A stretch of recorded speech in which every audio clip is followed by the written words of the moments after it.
अब question number 17 है कि find the 20 term from the last term of AP.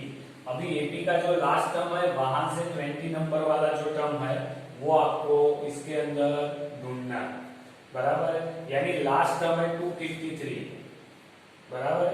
हाँ, तो आपको क्या करना है, पहले तो एन ढूंढ सकते हो कि लास्ट वाला टर्म कौन सा है, और वहां से 20 नंबर वाला टर्म ढूंढ सकते हो।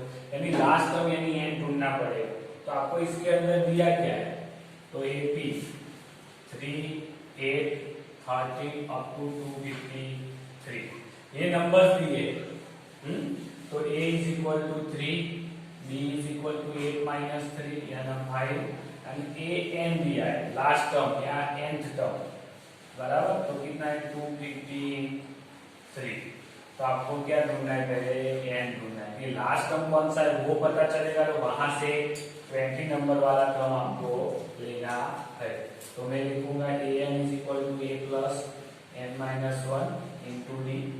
an कितना है 253, 3 n minus 1, b is equal to 5, 253 minus 3 n minus 1 into 5, तो 250 divide by 5 is equal to n minus 1।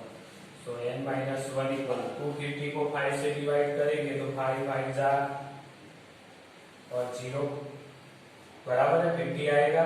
तो n इज इक्वल टू क्या है 50 plus 1, so n is equal to 51। 51 वो लास्ट टर्म,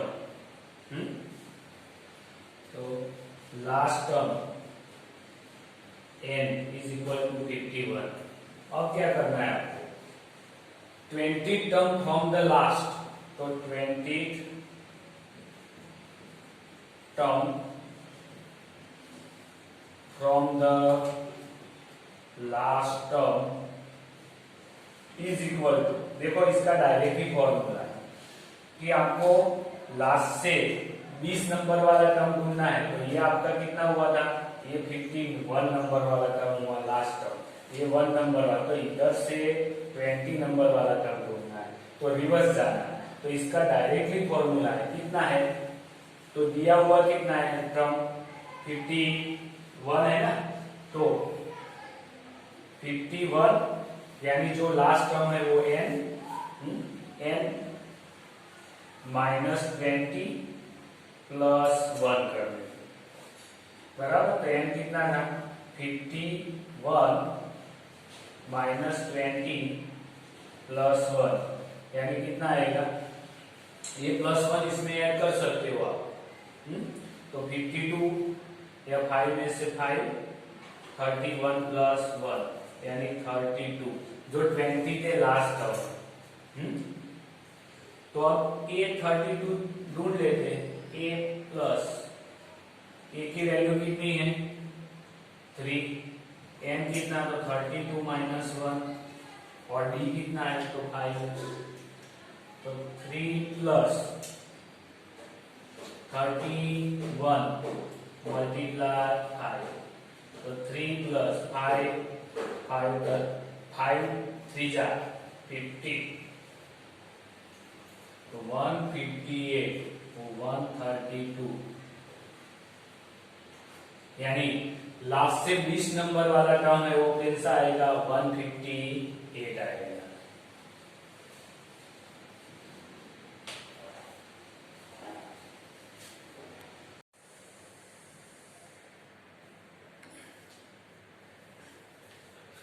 अब आपको दिया है question number 18, sum of the fourth and eighth term of AP is 24।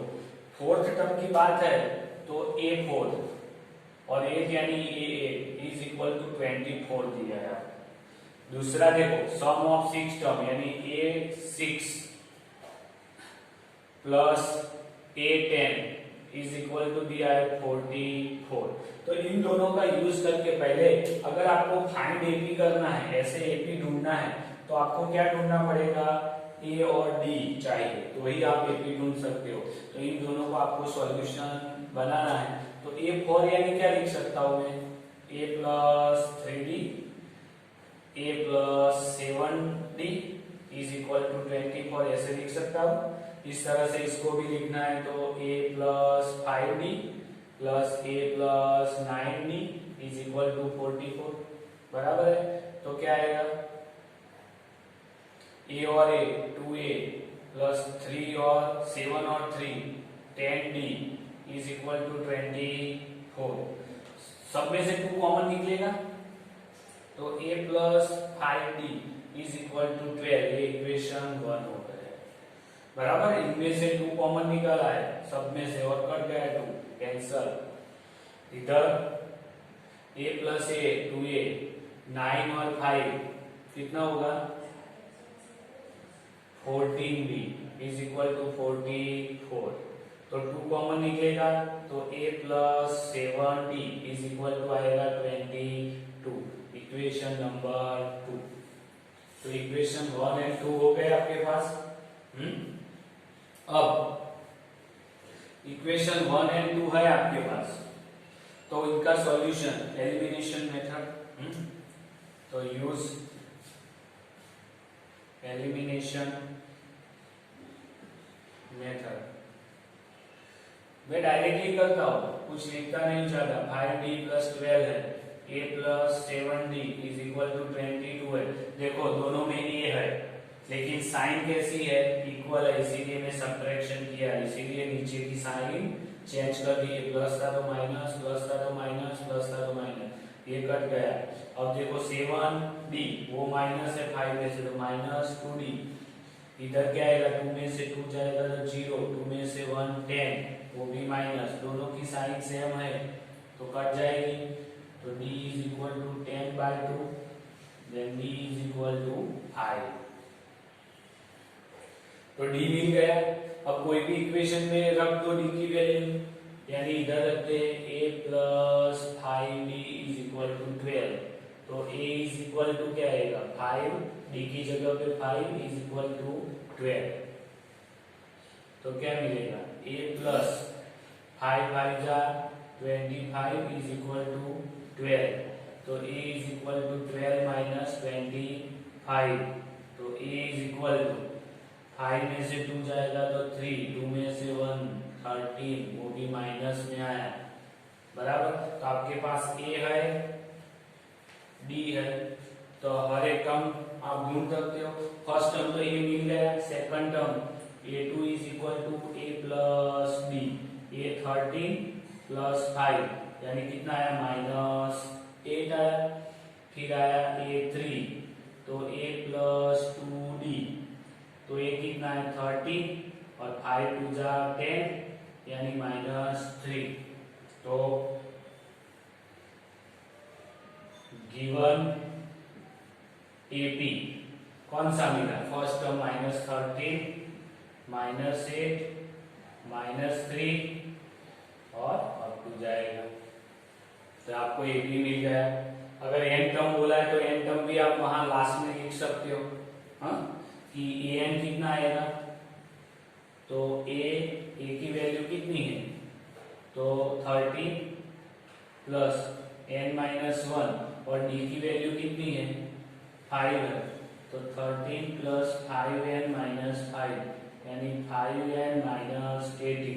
तो इधर 5n माइनस 18 भी लिख सकते हो आप लास्ट टर्म। तो ये आपका AP आ गया।